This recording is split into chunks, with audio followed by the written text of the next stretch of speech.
1절부터 6절까지 말씀입니다. 여호수아 20장 1절부터 6절까지의 말씀입니다. 한 절씩 교독하도록 하겠습니다. 제가 먼저 읽겠습니다. 그때 여호와께서 여호수아에게 말씀하셨습니다. 이스라엘 백성들에게 내가 모세를 통해 지시한 도피성들을 지정하라고 말하여 그래서 뜻하지 않게 실수로 살인한 자가 그곳으로 피신해 피로 복수하려는 사람으로부터 보호받게 하여라. 그가 이 도피성 가운데 하나로 피신하면 그는 그 성문 입구에 서서 그 성의 장로들 앞에서 자기 사건을 진술해야 한다. 그러면 그들은 그를 그 성으로 들이고 그에게 살 곳을 주어 그들 가운데 살게 할 것이다. 만약 피로 복수하는 사람이 그를 쫓아오더라도 그에게 그 피의자를 내주어서는 안 된다. 그가 어떻게 하다가 우연히 죽인 것이지 전부터 미워서 죽인 것이 아니기 때문이다. 그는 심판하는 회중 앞에 설 때까지 그 당시에 제대상이 죽을 때까지 그 성에 살아야 할 것이다. 그 후에야 그는 자기 성으로 곧 도망쳐 나온 자기 집으로 돌아갈 수 있다. 아멘. 도피성을 주시니 축복이다라는 제목으로 말씀 나누겠습니다. 하나님께서 이스라엘 백성들에게 도피성을 허락하여 주셨습니다. 가나안 땅에 이제 정착해서 살아가는 백성들에게 굳이 꼭 도피성이 필요했을까? 왜 하나님은 도피성을 6개나 주십니다. 요단 동편 지역에 3개, 그 다음에 요단강을 건너와서 살고 있는 요단 서쪽에 사는 사람들에게 3개, 그래서 각각 3개, 3개에서 총 6개의 도피성을 허락하여 주셨습니다. 그래서 이 도피성으로 도피해서 생명을 보존할 수 있도록 이 도피성을 지으라고 명령하시는 것입니다. 이 도피성이 필요로 하는 사람은 누구일까에 대해서는 신명기 19장에 잘 나와 있습니다. 여러분이 또 신명기 19장 한번 쭉 나중에 훑어보시면 좋을 것 같아요. 근데 이제 제가 이제 신명기 19장을 기준으로 좀 설명을 하면 도피성이 필요한 사람이 누구가 필요한가?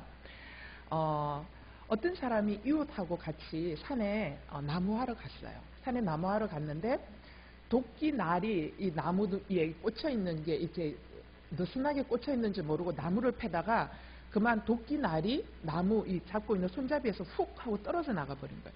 떨어져 나갔는데 마침 이웃하고 같이 갔던 그 사람에게 도끼 날이 날아가서 그 사람이 그 자리에서 그만 도끼 날이 맞아 죽게 된 것입니다. 근데 이 사람은 의도한 바가 아니지만 갑자기 본인이 어떻게 돼요? 살인자가 되어 버린 것이죠. 그리고 또 이웃은 어떻게 돼요? 갑자기 피해자가 되어 버린 것입니다. 그래서 하나님께서는 바로 어쩔 수 없이 살인자가 되어 버린 그 사람의 생명을 보존하기 위해서 도피성을 예비하여 주신 것이 도피성의 기원입니다. 그래서 이 도피성은 누구를 위한 거냐? 부지 중에 살인하게 되어 범죄하게 된, 오늘날로 말하면 법정용어로 과실치사죄, 과실치사죄에 해당되는 사람을 보호하기 위한 장치. 그래서 피해자 가족이 가해자인 그 사람을 함부로 찾아가서 죽일 수 없도록 보호해 두신 그 하나님의 생명을 아끼는 하나님의 깊은 의도가 있는 것이 도피성입니다. 자, 이 도피성은 특징이 있습니다. 첫 번째 어떤 특징이 있냐면 도피성은 이스라엘 백성이라면 어떤 곳에 살든지 하루 안에 갈 수 있는 거예요. 40km 정도, 직선거리로 40km 정도 떨어지도록 도피성을 다 만들어 두었습니다. 그래서 하루 안에 누구나 다 도피성을 갈 수 있도록 6개의 성읍에 골고루 분포해 두었다라는 것입니다. 두 번째, 도피성의 특징이 있습니다. 도피성으로 가는 길은 그 근처에 살고 있는 지파 사람들이 반드시 그 길을 언제든지 닦고 보수해야 합니다. 돌멩이가 없도록 깨끗하게 평평한 길로 만들어서 달려가는 사람이 넘어져서 다쳐서 뒤쫓아오는 사람에게 생명을 잃어버리지 않도록 언제든지 도피성으로 가는 길은 잘 닦여 있어요. 늘 보수, 수리, 이거 잘 닦여 있어야 합니다. 세 번째, 도피성의 특징은 뭐냐? 도피성으로 갈 수 있는 조건은 이스라엘 백성에게만 국한되지 않는다는 것입니다. 거기에는 이방인들, 이스라엘 백성이 아니어도 하나님의 품에 안겨 자신의 생명을 보존하기 원하는 사람들, 이런 도피성으로 갈 수 있는 것이죠. 모든 이방인들에게 열려 있습니다. 네 번째 특징이 있습니다. 도피성은 뭐냐? 도피성문은 365일 24시간 항상 열려 있도록 하셨습니다. 그래서 부지 중에 살인한 자가, 어떤 사람은 본인이 장애인이어서 하루 안에 도착 못할 수도 있잖아요. 다른 사람은 6시간이면 도착, 이 사람은 24시간 꼬박 가야 도착할 수도 있잖아요. 그런데 문이 닫히면 안 되니까 24시간 365일 열려 있는 것이 도피성입니다. 그래서 모든 사람이 생명을 구할 수 있도록 언제든지 도피성을 향하여 들어올 수 있도록 문을 활짝 열어둔 것이 도피성이라는 것입니다. 이 도피성에서 우리는 뭘 볼 수 있느냐? 구원의 원리를 볼 수 있습니다. 구원의 원리는 뭐예요? 어렵거나 복잡하지 않다라는 것입니다. 가는 길을 누구나 다 찾기 쉽다라는, 가는 길이 너무나도 평탄하다라는 것입니다. 도피성으로 가는 길은 이것이 도피성이에요. 이 길로 가면 도피성이에요. 여기가 도피성이에요. 이렇게 가세요. 언제든지 팻말이 군데군데 다 있어서 초행자도 갈 수 있도록 한 것이 도피성이기 때문에 여기에서 우리는 구원의 원리는 너무 쉽다라는 것이죠. 두 번째, 구원의 범위를 볼 수 있습니다. 구원의 범위는 뭐예요? 모든 사람들에게 열려 있다라는 것입니다. 구원의 조건 있습니까? 없습니다. 돈 내야 들어가? 없습니다. 뭐예요? 도피성을 향해서 누구든지 들어올 수 있도록 걸어가서 달려 들어가서 언제든지 열려둔 구원의 조건이 없는 것이요. 그냥 가면 되는 것입니다. 자, 하나님께서는 이스라엘 백성들에게 어느 지역에 살든지 왜 하루 안에 달려갈 수 있는 도피성의 6개의 성읍을 골고루 흩으셔서 허락하여 주셨는가? 우리가 이 도피성을 통해서 오늘 우리가 살고 있는, 이 시대에 살고 있는 우리에게 주시는 영적 메시지는 뭔가라는 것입니다. 자, 이 도피성을 통해서 하나님께서 오늘 시대를, 우리를 이 시대를 살아가는 우리에게 주시는 영적 메시지는 뭐냐? 우리 모든 인생은 도피성이 필요한 존재라는 것을 우리에게 말씀하여 주고 계십니다. 여러분, 도피성을 한 곳이 아니라 가나안 지역 곳곳에 흩으셔서 허락하셨다라는 것은 인간은 내가 의도하지 않더라도 언제든지 죄를 지을 수밖에 없는 존재라는 것을 말씀하여 주고 있다라는 것이죠. 여러분, 죄로부터 자유로운 인생 있습니까? 죄로부터 자유로운 인생 아무도 없습니다. 여러분, 그런 인생은 있을 수 있어요. 죄를 지어놓고도 자신이 죄 지었는지를 자각하지 못하는 인생은 있을 수 있어도 죄로부터 자유로운 인생은 한 사람도 없다라는 것입니다. 이스라엘 백성들은 하나님이 친히 선택하여 부른 백성들입니다. 그리고 가나안 땅은 하나님이 친히 선택하여 부르신 백성을 약속의 땅에 들인 것이 가나안 땅입니다. 이 가나안 땅에 들어와 살게 된 백성들은 하나님이 친히 부르신 당신의 백성들입니다. 그럼에도 불구하고 이 땅에 도피성이 필요로 하는 이유는, 도피성을 마련하도록 하신 이유는 뭐냐? 당신이 친히 선택하여 부르신 백성이어도 부지 중에 죄의 문제에 엮일 수밖에 없는 연약한 인생임을 말씀하고 계신다라는 것이죠. 하나님이 선택하여 주신 약속의 땅이지만 이 약속의 땅에 와서도 우리는 죄를 짓고 살 수밖에 없는 불쌍한 인생이다라는 것이 도피성이 주는 메시지라는 것입니다. 여러분, 우리가 예수를 믿었습니다. 예수 믿고 구원 받았습니다. 그래야 우리는 하나님을 아바 아버지라 부릅니다. 우리는 하나님의 아들이 되었고 하나님의 딸이 되었습니다. 하지만 여러분, 죄 안 짓고 사십니까? 그렇지 못하다라는 거죠. 여러분, 우리는 아직 새하늘과 새 땅이 임하기 전에 불완전한 모습으로 이 땅 가운데서 하나님의 자녀로 살아가고 있는 사람들입니다. 그렇기 때문에 구원 받았음에도 불구하고 여전히 우리는 어떻게 해요? 이 땅 가운데서 죄를 짓고 사고를 치게 된다는 것이죠. 이것이 가나안 땅에 이미 들어가는 것을 허락받고 살고 있음에도 불구하고 여전히 이 땅 가운데서 살아가는 우리의 모습이라는 것이죠. 그래서 우리에게는 도피성이 필요한 것입니다. 성경은 의인은 없나니 한 사람도 없다라고 이야기합니다. 그래서 하나님께서 임하시는 그날 새하늘과 새 땅이 임해서 그날에 우리는 완전히 거룩하여지고 완전하게 승리를 이루게 될 것입니다. 그러나 그날이 임하는 그때까지 하나님은 우리의 수치와 우리의 더러움과 우리의 아픔을 가려주는 도피성을 우리에게 허락하여 주셨기 때문에 우리는 이 땅 가운데서 죄 가운데 살면서도 여전히 하나님과 관계하면서 살아갈 수 있는 그러한 은혜를 우리가 누릴 수 있도록 하신 것입니다. 그게 바로 도피성이라는 것이죠. 따라서 하나님께서 이스라엘 백성들에게 도피성을 주셨다라는 것은 무엇을 이야기하냐? 하나님이 선택하신 백성 이꼴 문제없는 인생이 아니다라는 것을 말씀하여 주고 있는 것이죠. 하나님의 백성이어도 도피성은 필요합니다. 여러분, 도피성을 짓도록 하신 이유가 뭡니까? 부지 중에 살인한 사람이 도망하여 생명을 이어갈 수 있도록 하신 것이 도피성입니다. 그런데 여러분, 우리는 이 도피성을 읽을 때 어떻게 읽냐면 부지 중에 살인한 사람, 나는 살인한 적이 없어 라고 이야기를 하면서 마치 도피성은 그냥 하나의 이야기, 그냥 하나의 주님께서 주신 장치로 우리는 읽습니다. 그러나 여러분, 우리는 신약에 가면 이야기합니다. 형제를 미워하는 모든 사람마다 살인한 자다. 여러분, 우리는 수없이 누군가를 미워하며 살고 있습니다. 그런 의미에서 확장하여 본다면 부지 중에 살인한 자는 누구인가? 바로 우리 자신을 이야기하고 있다는 것이죠. 따라서 도피성은 누구를 위한 것이냐? 바로 우리 자신을 위한 것이다 라고 말씀하고 있습니다. 여러분, 부지 중에 살인한 자의 모습 바로 우리들 자신이기 때문에 우리는 나도 모르게 범죄한 그 죄책으로 쫓기는 인생을 살아가는 것이 우리 인생의 모습입니다. 그래서 여러분, 우리 인생들을 가만히 생각해 보십시오. 여러분, 우리의 삶을 생각해 보십시오. 우리의 인생의 모습 어떻습니까? 우리는 늘 어딘가에 쫓기면서 살아갑니다.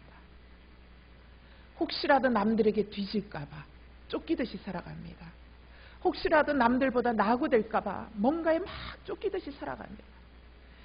혹시라도 내가 뭔가를 놓칠까봐 우리는 막 쫓기듯이 이 마음이 막 불안불안하면서 쫓기듯이 살아갑니다. 또 우리는 뭔가를 두려워하면서 살아가죠. 내 자녀가 잘못되면 어떡하지라는 이 두려움으로 막 살아갑니다. 물질에 어려움이 생기면 여러분, 우리 안에 어떤 두려움이 옵니까? 내가 영원히 이 가난함 속에 살다가 노년 빈곤층 되는 거 아니야? 라는 두려움 속에 우리가 막 갇혀서 사는 거죠.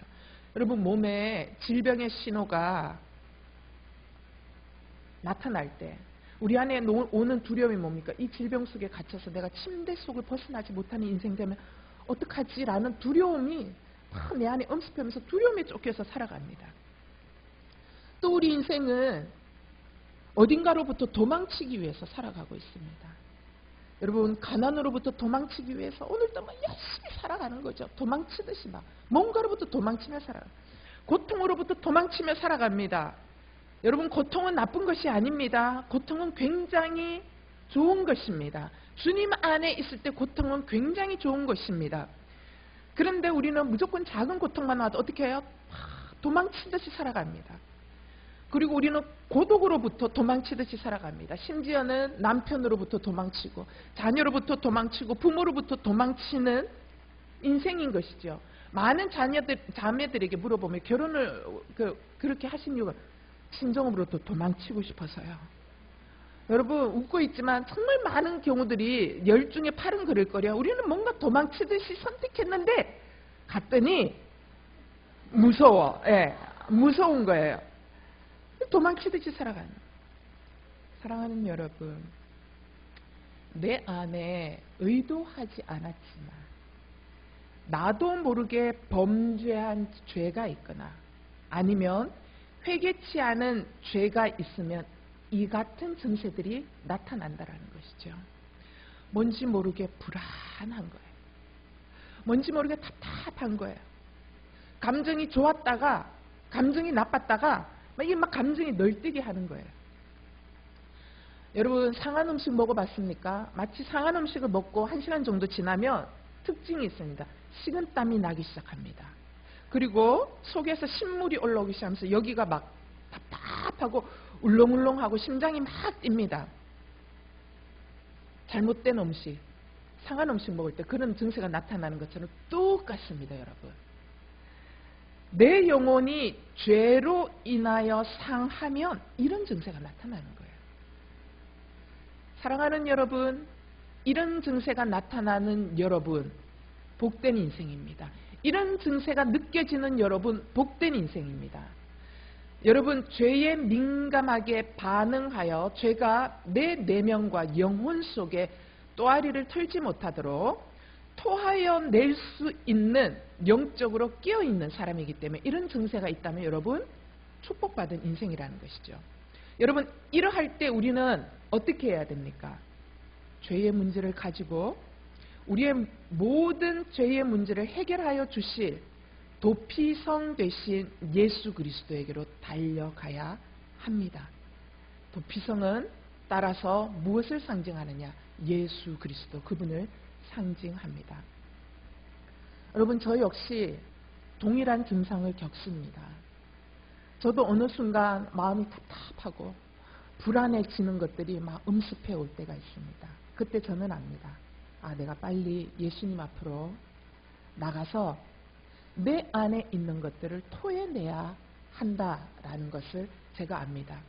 왜냐하면 내가 의도한 것은 아니지만 저 역시도 하루에 수도 없이 범죄하는 인생이기 때문입니다. 여러분, 제가 범죄하는 게 얼마나 많습니까? 여러분이 모를 뿐이지 저는 압니다. 왜냐하면 제가 사람을 참 잘 판단하거든요. 사람을 판단하는 마음, 그리고 우습게 여기는 교만함이 제 안에 있습니다. 그리고 때로는 뭘요, 제가 하면서도 겸손을 가장한 교만이 제 안에 있습니다. 또 심지어는 제가 피곤해서 에너지가 없으면은요, 나도 모르게 타인을 외면하는 그러한 이기심, 외면하면서 나를 챙기는 이기심이 제 안에 있는 것이죠. 이런 것들은 사실은 악의적으로 내가 의도한 것은 아닙니다. 의도한 것은 아니지만 나도 모르게 내 안에 그냥 자동적으로 일어나는 그러한 일들이라는 것이죠. 근데 이렇게 부지 중에 행하여 버렸던 죄의 찌꺼기들 있잖아요. 이런 죄의 찌꺼기들을 정리하지 못한 채 내가 바쁘기 때문에 정리하지 못하고, 내가 지금 몸이 힘들기 때문에 정리하지 못하고, 몸이 또 아파서 정리하지 못하고, 그러한 이유로 도피성 대신 주님 앞에 나아가서 이 같은 범죄들을 토하여 내지 못하면 죄의 증세들이, 그 다음에 죄의 문제들이 내 내면과 영혼 안에 일어나기 시작하는 것이죠. 여러분, 이러한 답답하고 불안하고 초조한 거, 사실은 이 죄의 정세들이거든요. 내가 예수 앞에 나와 토해내야 할 죄가 있다라는 사인이거든요. 근데 이러한 것들을 죄로 인식하지 못한 채 그냥 오랫동안 방치해 두면은요, 어떤 사람 되는 줄 알아요? 내가 예수를 믿으나 예수님과 전혀 다른 방향을 향해서 살아가는 인생이 됩니다. 예수님이 말씀하시는 말씀과 완전히 다른 방향으로 살아가는 거예요. 예수를 믿으나 나는 어떤 사람이냐? 예수와 상관없는 굉장히 세상적인 크리스찬의 삶을 살아가게 된다. 그러면서도 나는 어떤 사람이 돼요? 예수 잘 믿는다고 착각하며 살아가게 된다는 것이죠. 하지만 우리의 영혼은 굉장히 정확합니다. 나는 내가 예수 잘 믿는다고 착각하고 살고 있지만 나의 영혼은 나를 향해서 계속 흔듭니다. 뭐라고 흔드냐면, 예수를 믿고 있는데도 내가 늘 불안한 거야. 예수를 믿고 있는데도 늘 흔들리는 거야. 늘 두려운 거야. 공허한 거야. 쫓기는 거야. 눌려서 살아가게 되는 거예요. 여러분 안에 이러한 증세가 있다면 여러분 주님 앞에 나와서 정말 깊이 여러분의 깊은 내면을 끄집어내어서 정직하게 예수 그리스도의 십자가 빛 앞에 드러내셔야지만이 여러분 고침을 받을 수 있습니다. 여러분, 도피성 대신 예수 앞으로 가셔야 합니다. 죄의 문제를 해결할 수 있는 유일한 분은 예수 그리스도밖에 없습니다. 우리 모두는요, 매일매일 도피성이 필요한 자들입니다. 왜냐하면 우리의 불완전성 때문에 우리가 의지적으로 결정해도, 내가 오늘 결단해도, 또 내가 성경적으로 지식을 많이 알고 있어도, 내가 때로는 학벌이 높고 교양 있게 산다고 하더라도 이것과 상관없이 우리는 죄를 지을 수밖에 없습니다. 그리고 죄에는 반드시 형벌이 따릅니다. 그리고 그 형벌은 뭐냐? 죄의 증상이 내 영혼 속에, 내 내면 속에 따라오게 되는 것이죠. 그런데 이러한 내 영혼과 내 내면 속에 드러나는 죄의 증상을 예수 앞에서 다루어지지 않으면 그 죄의 문제는 어떻게 되냐? 결국은 나를 파괴하기 시작합니다. 그러면서 나를 파괴할 뿐만 아니라 내 주변을 파괴하기 시작한다는 것이죠. 그러나 이 죄의 문제를 가지고 도피성 대신 예수 그리스도께 달려가면 그분이 나의 모든 죄를 당신의 의로움으로 덮어주시고 사하여 주신다라는 것이죠.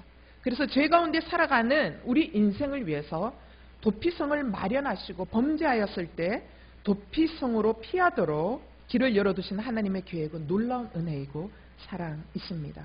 따라서 도피성을 통해서 하나님 우리에게 말씀하시는 메시지의 결론은 이것입니다. 뭐냐?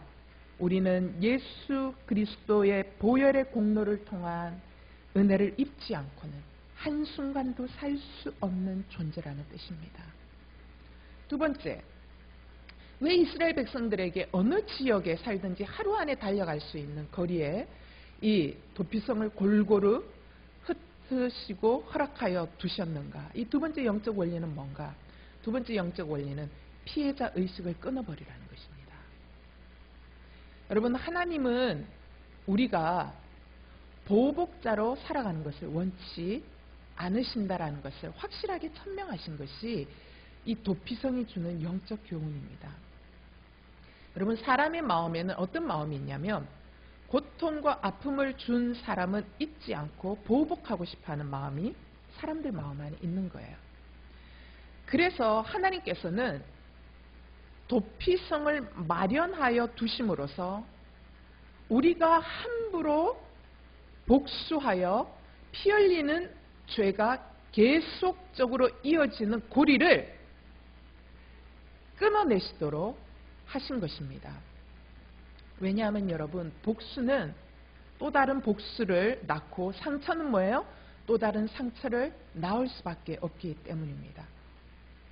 그런 의미에서 도피성은 뭐냐? 도피성은 하나님께서 이렇게 우리에게 선언하시는 거예요. 어떻게 선언하시냐? 모든 결과와 모든 심판을 나에게 맡기라는 것입니다. 로마서 12장 19절하고 신명기 32장 35절 읽겠습니다. 시작. 사랑하는 형제들이여, 여러분이 스스로 원수를 갚지 말고 하나님의 진노하심에 맡기십시오. 기록되기를 원수를 갚는 것이 내게 있으니 내가 갚아주겠다. 말씀하십니다. 신명기 32장 35절 읽겠습니다. 시작. 복수하는 것은 내 일이라. 내가 갚아줄 것이다. 때가 되면 그들의 발이 미끄러질 것이다. 그들의 재앙의 날이 가까이 왔고 그들의 멸망이 그들 앞에 갑자기 닥쳐올 것이다. 여러분, 원수 갚는 거 하나님께 맡기라는 거예요. 근데 하나님 뭐라 그랬냐면 때가 되면 때가 될 때까지 기다리라는 거예요. 그리고 내가 반드시 해결할 거다라는 것이죠. 근데 여러분, 우리는 때 못 기다리죠? 우리가 봤을 때 하나님의 때는 너무 뒤에 있어요. 그죠? 근데 원수들은 내 눈앞에서 계속 나로 하여금 힘들게. 근데 하나님의 때는 너무 멀리 있는 것 같아서 우리는 어떻게 하고 싶어요? 보복하고 싶은 거예요. 여러분, 보복자는 왜 보복하는 사람이 된 것인가? 여러분, 보복하는 사람들 마음 안에 뭐가 충만하냐? 피해자 의식이 충만하다라는 것입니다. 여러분, 피해자 의식이 충만하면 보복하는 사람이 될 수밖에 없습니다. 가해자가 될 수밖에 없습니다. 하나님은 이 같은 생각, 피해자의 고리를 끊기 바라셔서 도피성을 주셨습니다. 우리는 생각합니다. 도피성을 바라볼 때 어떤 생각이 드냐면, 아니 도피성은 마치 내게 상처를 준 가해자를 위한 장치처럼 보이는 거예요. 피해자를 위한 장치가 아닌 거예요. 도피성은 가해자가 그리로 도피해서 있으면 주님이 용서하시고 그들의 생명을 보호해 주신다는 게 이게 무슨 피해자를 위한 장치냐라는 것이죠. 그런데 여러분, 그렇지 않다라는 것입니다. 도피성은 가해자를 보호하기 위한 장치이지만 무엇보다도 피해자를 보호하기 위한 장치라는 것입니다. 왜냐하면 피해자는 자신이 피해자라는 의식이 충만한 거예요. 이 피해의식이 너무 가득 차 있는 거예요. 그래서 이 피해자는 자신의 이 피해의식이 가득해서 이 격한 감정에 휘말려가지고 어떻게 하느냐? 해서는 안 되는 일들을 하는 거예요. 해서는 안 되는 죄를 하는 거예요. 해서는 안 되는 안갚음을 하는 거예요. 해서는 안 되는 범죄를 저지를 수밖에 없다라는 것이죠. 그래서 결국은 어떻게 돼요? 본인이 피해자였는데 다시 가해하는 사람이 되는 죄에 연루되어지므로 피해자가 또 다른 2차 피해자가 되어질 수밖에 없는 거예요. 하나님은 그걸 막아주고 싶으신 거예요. 그걸 막아주고 싶으셔서 만드신 장치가 도피성이라는 것입니다. 바로 이 같은 깊은 배려가 도피성 안에 숨겨져 있는 의미라는 것이죠. 사랑하는 여러분, 내 안에 있는 분노와 상처의 강력한 감정을 하나님의 손에 맡겨드리고 올려드림으로써 분노와 상처로 인한 2차 피해가 나에게 임하지 않도록 허락하신 도피성을 묵상할 수 있게 되기를 바랍니다. 만약에 여러분, 우리가 이 피해자의식, 원수 갖고 싶은 이 깊은 분노와 상처를 도피성 대신 예수 그리스도 앞에 갖고 나와서 처리하지 못한 채 내 내면 속에 그대로 묻어두면은요, 이게 어떻게 되냐? 나를 찌르는 가시가 됩니다. 나의 내면을 찌르는 가시, 내 영혼을 찌르는 가시가 돼서 내 내면이 골마지기 시작합니다. 내 영혼이 골마지기 시작하는 것이죠. 그리고 이 곪은 상처는요, 어느 순간 기회가 되면 터져 나와서 나와 내 주변을 아프게 하는 가해자가 된다는 것이죠. 피해자가 가해자로 가는 악순환이 생기는 것입니다. 예를 들면 이런 것입니다. 폭력에 노출된 자녀가 있다고 칩시다. 여러분, 이 폭력에 노출된 자녀는 부모에게 이 상처를 되갚아주고 싶어하는 이 마음이 생기는 거죠. 근데 이 분노의 상처가 힘이 없으니까, 되갚아줄 수 없으니까 이 분노의 상처가 누구를 공격해요? 자기를 공격합니다. 그러면서 해석합니다. 내가 무가치하기 때문에 부모님이 나에게 폭력을 행하는 거야. 그래서 자신 스스로 굉장히 무가치하게 느끼는 것이죠. 이게 내면의 깊은 독과 상처가 되어서 어떻게 돼요? 자신의 자녀를 또다시 폭력하는 형태로 나타날 수밖에 없다는 것이죠. 예를 들면 사랑받지 못하고 자라난 사람이 있다고 생각해 봅시다. 여러분, 사랑받지 못한 사람은요, 애착관계에 문제가 생깁니다. 부모와의 건강한 애착관계를 형성하지 못한 반드시 이 애착관계에 문제가 생기는데, 이 애착과 관계된 상처가 있으면 이 사람은 자라나면서 어디에서 문제가 생겨요? 인간관계에 문제가 생깁니다. 굉장히 강력한 감정이 있는 거예요. 사랑받고 싶어라는 강력한 감정이 있는 거예요. 여러분, 누군가가 여러분에게 친구가 되고 싶은데 사랑받고 싶은 강력한 감정으로 막 다가오면 여러분 부담스러워요, 안 부담스러워요? 부담스럽잖아요. 그러니까 부담스러우니까 친구가 거리를 두는 거예요. 그러면 역시 나는 싫은가 봐, 이렇게 생각이 되면서 오해할 수 있고, 또 하나는 사랑받고 싶은 이 강력한 감정으로 사랑받고 싶어 하면서도 또 하나는 애착관계가 건강하게 형성되지 못하기 때문에 나를 사랑해 주지 않을 거야 라는 사람에 대한 신뢰가 생기지 않아서 나는 저 사람을 믿지 못하겠어라는, 저 사람하고 친해지고 싶은데 난 저 사람을 믿지 못하겠어라는 이 두 감정이 내면 안에서 충돌하는 거예요. 충돌하니까 인간관계에 어려움이 생길 수밖에 없어요. 온전히 다가가지도 못하고 온전히 떨어져서 살지도 못하는 이러한 어려움이 있는 거예요. 이게 이제 성장하면 누구에게 향해 결혼하면 배우자를 향하는 거예요. 그래서 이 배우자를 힘들게 하고 또 때로는 나의 자녀들을 힘들게 하는 형태로 나타나는 거죠. 여러분이 힘이 있는 어른이 되면은요 어떻게 되냐? 남편을 조종하게 돼요. 그 다음에 자녀를 조종하는 부모가 되는 거예요. 그리고 이 상황을 내 마음대로 컨트롤 할 수 없게 되면은요 불안이 굉장히 격화됩니다. 불안이 격화돼서 불안증이 굉장히 심각해지는 거예요. 이 얘기는 뭐냐? 내 안에 상처 입은 감정, 그리고 이 상처를 되갚아주고 싶어하는 이 감정이 주님 앞에 처리되지 못하면 이러한 증세로 2차 피해로 또다시 나타날 수밖에 없다는 것이죠. 저의 고백을 하고 싶습니다. 제가 뭐 이런 설교하니까 뭐 너는 잘했냐? 하나도 잘한 게 없어요. 그래서 고백합니다. 예, 저희 가정이 참 행복한 가정이었고 잘 나가던 가정이지 않습니까? 그래서 좀 자랑을 일단 먼저 깔고 시작할게요. 그러니까 저희 집에 언니 오빠들 공부를 너무 잘했어요. 진짜 수재거든요. 그래서 제가 살던 동네에서 항상 그래서 김 선생님 집 애들은 다 수재들만 태어나나 봐. 막 그랬어요. 내가 이제 집에서 막둥이니까 엄마 손 잡고 뭐 이렇게 다 따라가서 주워 듣는 말이 있잖아. 아이고, 어쩌면 김 선생님 집에 애들이 이렇게 공부도 잘하고 잘생기고 막 이러면서 막 하면, 그러면 이제 내가 엄마 손 잡고 그렇구나 이제 이렇게 듣고 있으면서 만족해 하면서 그러고 있었는데, 아버지가 돌아가시고 난 이후에 말할 수 없는 고통이 가정 가운데 하나님이 태풍을 불어 흔들어 놓는 평온의 때가 지나고 격동의 시기가 오는 거예요. 그러면서 이제 고난의 세찬 바람이 시작되지 않았습니까? 이 고난의 세찬 바람이 시작되는데 내가 믿었던 오빠들이 자기 살 길 찾아서 다 떠나가고 막 이런 거 있잖아요. 막 가정을 책임지지 않고 막 너무 고통이 심하니까 막 그냥 가버리고 막 이런 거 있잖아요. 자기만 살려고 이제 이러고 언니들도 자기들만 살려고 막 하는 막 이런 이기주의 같은 것들이 보이면서 우리 가정 나 몰라라 하면서 가정이 이제 풍비박산되는, 그 속에서 이제 나는 살아내야 하기 위해서 버텨야 하잖아요. 버티는 동안 내 안에 뭐가 생기냐면 미움이 생기는 거예요. 분노가 생기는 거예요. 뭐냐면 증오가 생기는 거예요. 그 미움은 어떤 미움이냐? 어떻게 오빠가 들을 수 있어? 어떻게 언니들이 들을 수 있어? 저게 언니야? 저게 오빠야? 막 이런 거 있잖아요.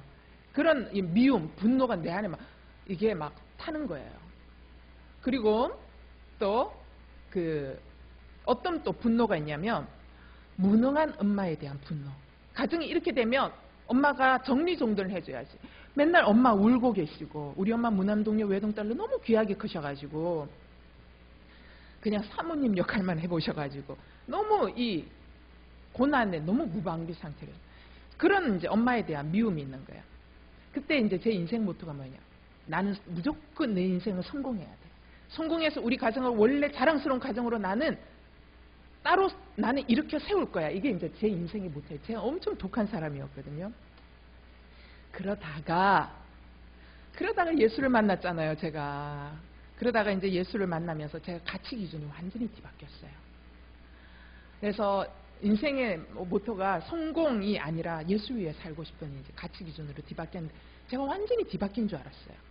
그리고 이제 그 뒤바뀐 삶을 살면서 행복하고 즐겁고 고난 속에 있었으나 그냥 기쁘게 살아가는 거예요. 근데 나는 완전히 바뀐 줄 알았어요. 그런데 여러분, 저는 한 번도 제 안에 이 미움과 상처와 증오에 대해서 들여다본 적이 없어요.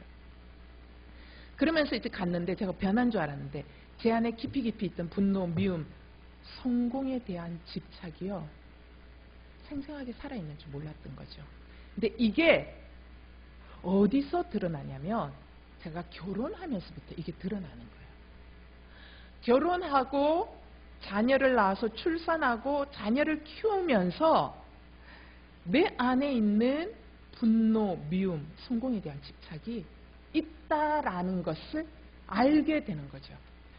그러면서 이러한 다루어지지 않은 이 죄의 문제들이요, 어떻게 나오냐? 누구를 향해서 가냐? 남편을 향한 바람이 이만큼 높은 거예요. 그 다음에 자녀를 향한 바람도 기준이 너무 높은 거예요. 이게 이제 깊이 넣어뒀던 이런 거죠. 이러한 것들이 되살아나기 시작하는 거죠. 그러면서 남편과 딸과 아들이 내가 과거에 나의 언니들과 오빠들과 엄마로부터 실망하고 이 상처받았던 내 상처를 보상해 주었으면 좋겠고, 그들이 나의 이 실망한 내 마음의 상처를 되갚아 줬으면 좋겠다라는 이 마음이 있는 거예요. 그러면서 이제 그런 행동 패턴이 나타나기 시작하는데, 그게 이제 그건 줄 몰랐던 거예요, 저는. 그냥 당연히 아내라면 바라는 거 아니야? 부모라면 당연히 바라는 거 아니야? 라고 생각을 하면서 살았던 거죠. 그런데 여러분, 이게 한동안 계속됐겠죠? 모르니까, 깨닫지 못하니까. 근데 제가 이게 뭔가가 잘못되고 있다는 것을 언제 깨닫느냐. 내가 예수도 붙들고 있고, 내가 예수를 사랑하고, 예수 외에는 중요한 게 없다라고 생각하는데 예수 외에 중요한 게 너무 많은 거예요. 그리고 또한 어떻게 더 이것을 깊이 인지하게 되었느냐. 함께 살아가는 가족들이 안 행복한 거. 그리고 또한 누가 안 행복하냐. 내가 안 행복한 거예요. 여러분, 내가 안 행복한 거예요.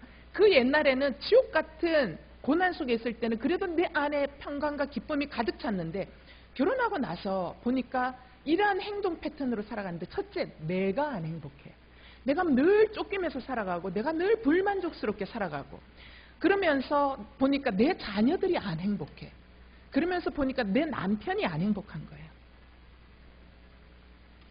그때 깨닫는 거. 뭐지?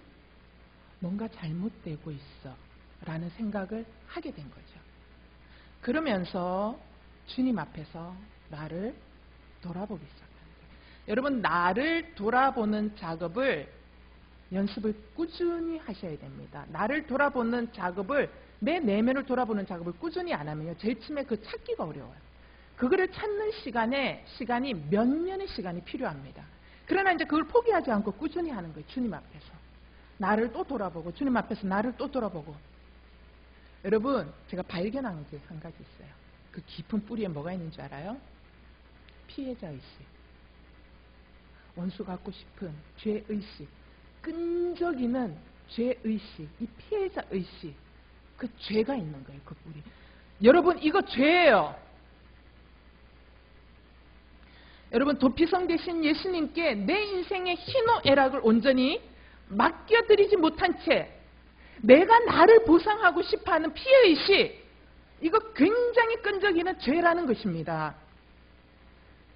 왜 죄냐? 주님께 맡겨드리지 않으니까 내가 어떻게 하냐? 내가 대갚아주고 싶은 거야. 내가 보상받고 싶은 거야. 그리고 내가 보상받고 싶어하는 거를 누구를 통해서 막 흔들어요? 자녀를 흔드는 거예요. 남편을 흔드는 거예요. 이거 죄예요, 여러분.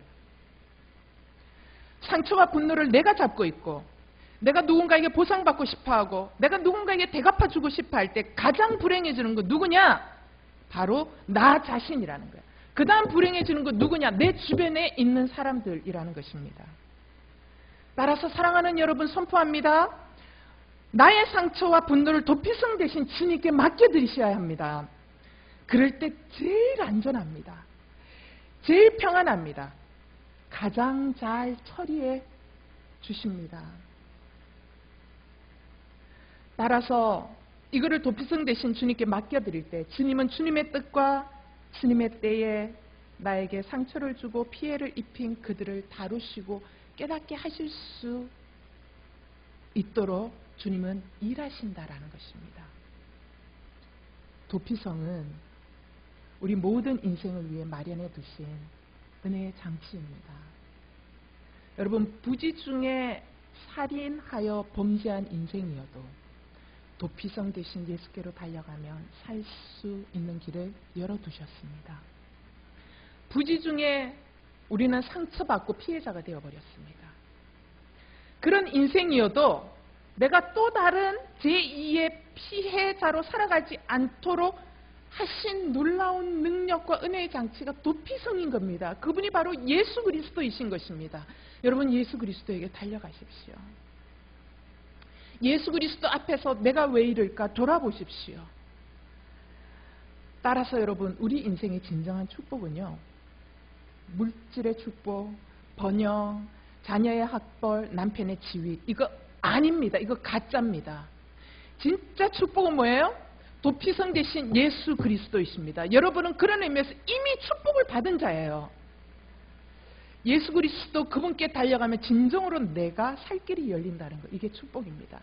여러분, 나를 힘들게 하는 진짜 뿌리를 바라볼 수 있도록 해주는 거 언제 가능하냐? 십자가에 달리신 예수 그리스도 앞에서 그분이 비추어 주시는 죄사함의 조명을 통해 나를 바라볼 때, 여러분 정말 맑고 투명하게 나의 죄의 문제를 볼 수 있고 죄의 문제를 해결할 수 있다는 것이죠. 저는 감사한 게 점점 더 많아지는 것 같아요. 물론 감사하지 않은 것도 생각하면 좀 많아요. 그럼에도 불구하고 감사가 더 많구나라는 거를 제가 이제 조금씩 좀 더 배워가는 것 같아요. 이 신앙의 시간이, 주님을 알아가는 시간이, 주님과 만나고 관계하는 시간이 세월이 지나가면 지나갈수록 조금씩 더 배워가는 것 같아요. 제가 요즘은 그런 마음이 있어요. 주님 한 분이면 족합니다라는 마음이 있어요. 주님, 예수님 한 분이 계시기 때문에 저는 모든 것을 가진 자입니다. 다른 거 안 주셔도 괜찮습니다. 예전에는 주님 한 분이면 만족합니다라고 고백은 했지만 한곁에 내 마음에 스물스물 올라오는 거면 그래도 이게 좀 있었으면 좋겠는데, 이런 마음이 있어요. 근데 정말 솔직하게 요즘은 그런 마음이 있어요. 주님 한 분이면 족합니다. 주님 한 분으로 나는 이미 모든 것을 가졌습니다. 다른 거 안 주셔도 괜찮습니다. 예수님 때문에 나는 모든 것을 가진 자입니다. 라는 이런 고백이, 진짜 감사의 고백이 올라온다라는 것이죠. 사랑하는 여러분, 도피성 대신 예수를 바라봅시다. 도피성 대신 예수께로 달려갑시다. 도피성 대신 예수께 모든 것을 맡기십시오. 그분이 책임지십니다. 그분이 고쳐주십니다. 그분이 살려주십니다. 그분의 때에 가장 선한 방법으로 갚아주십니다. 기도하겠습니다.